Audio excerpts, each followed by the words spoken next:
Blessed day.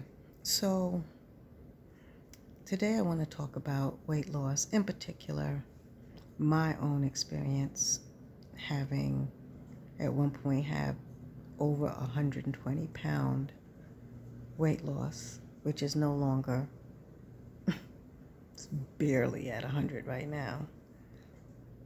And the real deal on what sustainable weight loss is like, particularly if you have been obese or morbidly obese for most of your life. I'm here to tell you from my experience that the battle is not even food. It's not what you're putting in your mouth.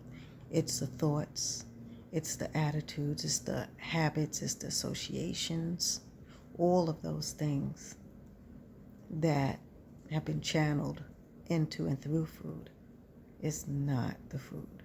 There are times, so many times, where I'm not hungry. My stomach is full. I've eaten a healthy meal, and there's still something pulling at me saying, you want to just put something in your mouth. Wouldn't you feel better?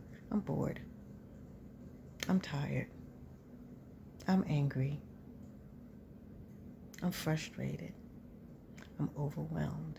If I just eat this cookie. And oh, no, not the healthy cookie.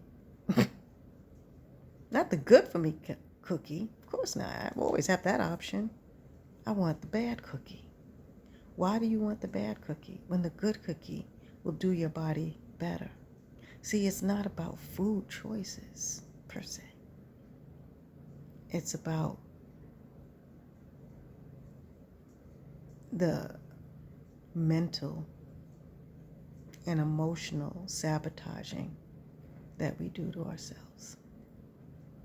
And so, if you're feeling restricted and you want to be free, and somebody's throwing a party, you go, oh, bet, I want to be free, And then I've noticed, even as I'm eating the food that's supposed to be making me feel free,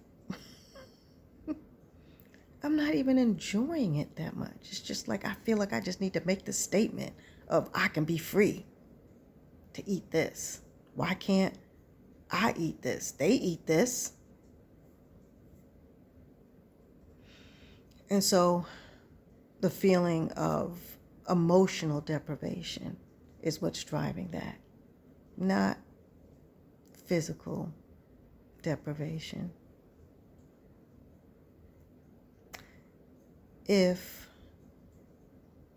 I'm feeling frustrated and I really just don't even feel like unpacking my emotions, I know down the line I may have to, but right now I feel like a real quick fix would be a bag of chips, just to get me to that point of not having to think about anything, not having to feel anything.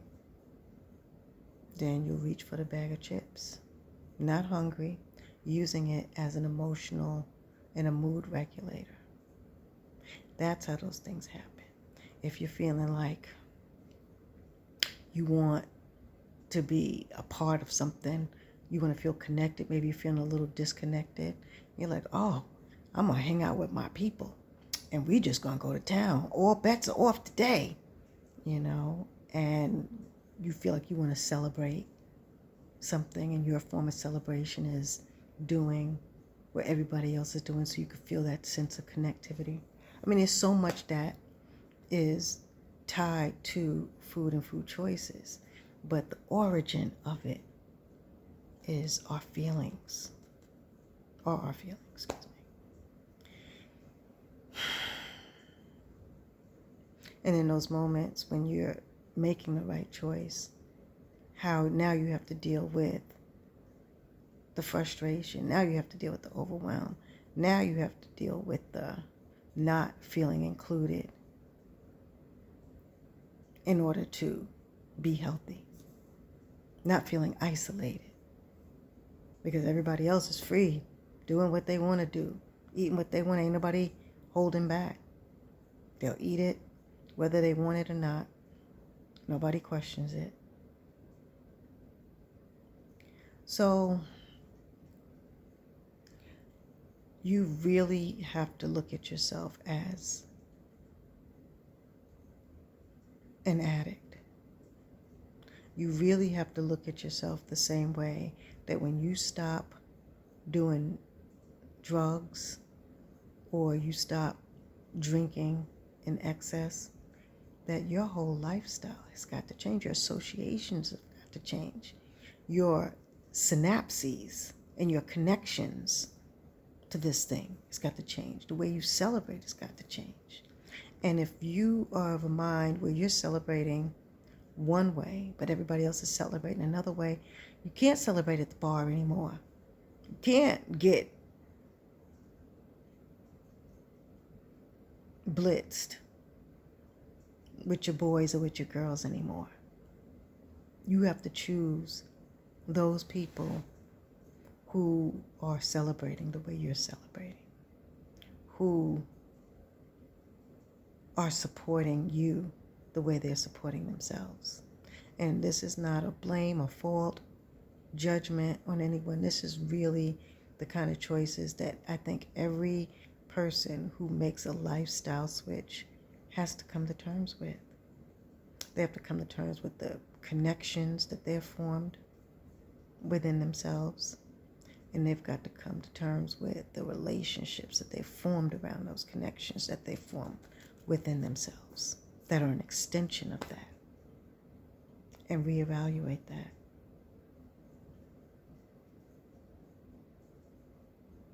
I know there was a time when I was hanging out, drinking, I was having fun until I wasn't. And in the moment that I decided I needed to make a change in my life, and I started doing things differently, I started going different places, those people were no longer in my life. From that point on, they weren't. Now, food is a little harder to navigate, like drugs and alcohol is a little more, hard-lined. Food, not so much, because nobody really views food in the same way unless food has been your drug. Or food is everyone's drug, but it's a permissible drug. It's an open drug. Hey, you need it, eat it. It's fun. It's great.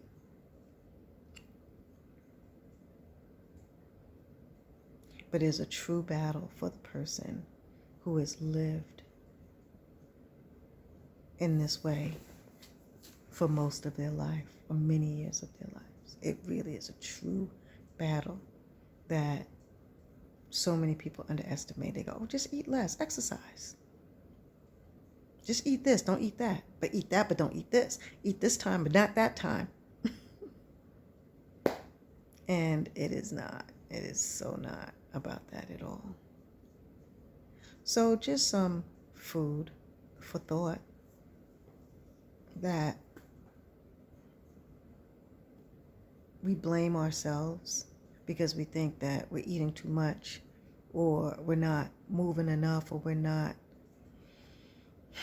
doing the right things. And then that self-blame and that hopelessness, which is all the emotional aspect of it, crashes down on us. And I don't care if it's 100 pounds or if it's 500 pounds over. It's the same process. It's the same mentality. It's not the number. It's what's underneath the choices that led to whatever number that was. Is all the same. The workings are all the same. So anyway, I can go on, but it was supposed to be brief. But I just wanted to get that off my chest, to share that, because it's not a particular diet. I will tell you that I found, for me, a diet and a lifestyle plan that works for me. And I'm working to get my body accustomed to that, because I've been all over the map trying to be free. So it's like, I could be free to do this now. I'll inch it back over if it gets out of. But then your body gets confused. And when your body gets confused, it just starts going the same way your mind does. It starts going back to the basics. Like, okay, this is what I know to do when I don't know what to do. I'll just get bigger. And at that point, it won't even matter too much what you eat.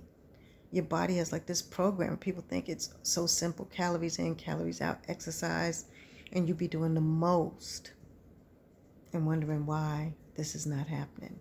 And then you got people that are like, oh, but try this one, but try that one. I done been through all that already. So for me, the key is managing my mental, my emotional, and being consistent. That's it.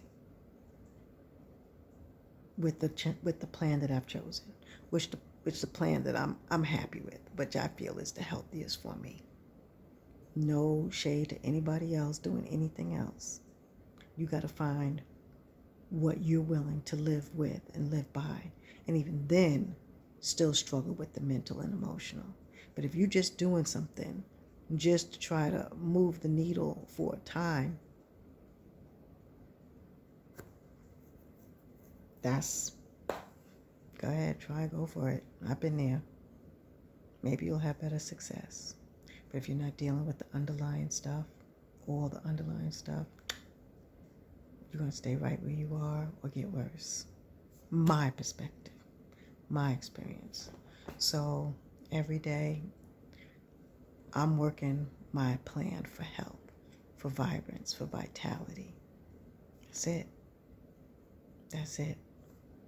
And doing my best to remain consistent in that. And at the same time, evaluating all these other aspects that I've mentioned. Because it's always there. I don't know if it'll ever go. I don't have the answer to that. If it'll never not be a thing. But so far it has been a thing. And it still is a thing. That's it. Be well, be blessed.